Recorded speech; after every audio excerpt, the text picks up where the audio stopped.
up in a community of gay men and women, bisexual, transgendered, so I had a lot of awareness before I came into the show of what a gay community is. Well, as an actor, I mean, I think what it's brought for me is Jenny is such a complicated character, and she's so outrageous and just so over the top that it's been an amazing challenge. It's a lot of energy to play that role, so in that sense it's been a wonderful opportunity. Jenny Schechter, well. I would say that the show has much more lightness and much more of a sense of humor now. I think it used to be much darker.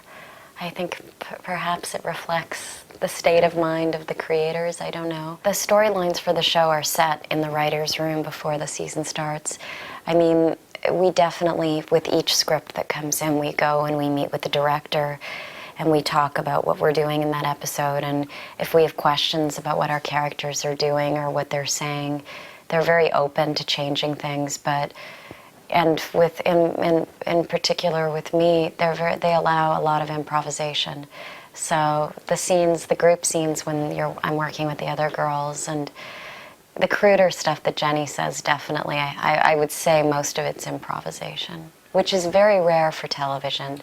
So it's very brave of both the creator to give that kind of trust to the actors, and for Showtime, our network, to trust us like that and to give us that freedom. You never expect your life to throw you so totally off plan. I need you. No, I have no idea what's going to happen in season 6. In fact, I spoke to Eileen Chaikin, who writes the L Word, last week, and she said she's not going to tell us this year. I'm actually happy about that. You know, it's time for the show to end, you know, and I think it's nice to leave a show when we all are happy with what the show is and people appreciate the show, and it's good to leave when it's still held in high esteem. No, I have no idea what's going to happen, but I think it's going to be a very sort of soulful year for all of us, and heartfelt, because, you know, these women, I spent half my year with them, and we're in Vancouver together. We became each other's close friends, and it's been a beautiful experience. You just keep it simple. You mean like sex with no emotional entanglement? And I feel like a much better actor leaving this show. So it's, in that sense, I think it's really, I think with all of the actors, it's really honed our craft. I hope. J'espère. You do not want to get sucked into my fucking bullshit. Don't tell me what I want and don't want. I know what I fucking want. Do I watch TV shows? I love to watch shows about dogs. I know, and shows about, like, do you have National Geographic? There's like shows about animals. I'm a total geek and a nerd, so anything to do with documentary or animals I will watch, and, you know, the news as well, but that's about it.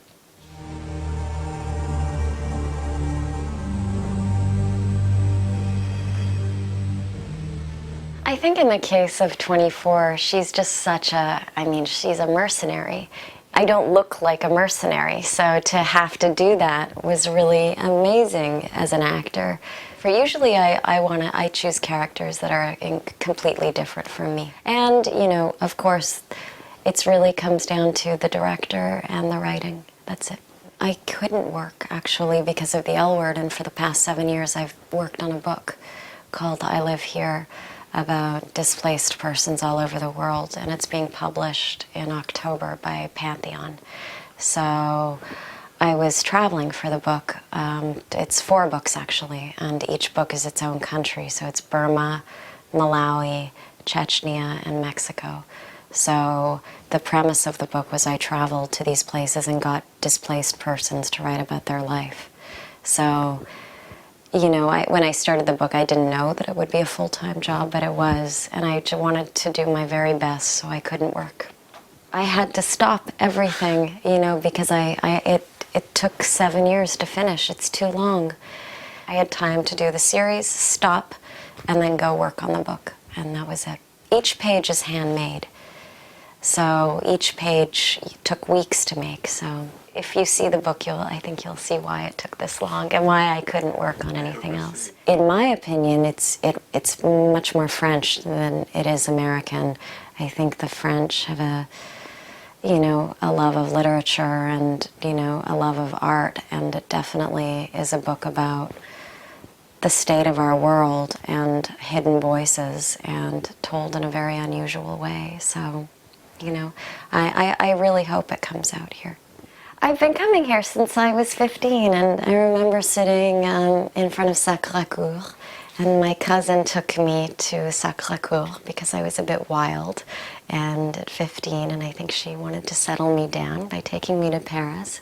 And I remember just looking around and looking down the hill and up, and I turned to her and I said, I'm going to live here one day. And I forgot that I had said that, but I've been coming to Paris after that basically a couple times a year, usually by myself. And I just fell in love with the city. I think the book really changed the way I thought about work and creativity. I think it's made me much surer of what kind of films I want to be a part of. I think I just want to be a part of something that reflects our world and humanity. Nothing, I don't want to be in silly, gratuitous pieces. So I think as an actor, the challenge is to choose wisely and, say no more than you say yes. I think the piano teacher, Isabelle Huppert, I think her performance is it's razor sharp, and she is just such a tremendous actress that I feel like I could endlessly learn from her. I really like French cinema very much. The book is finished, but it's a series. So now it comes out in October, and then I have a book tour for the month of October and November, and then there are 4.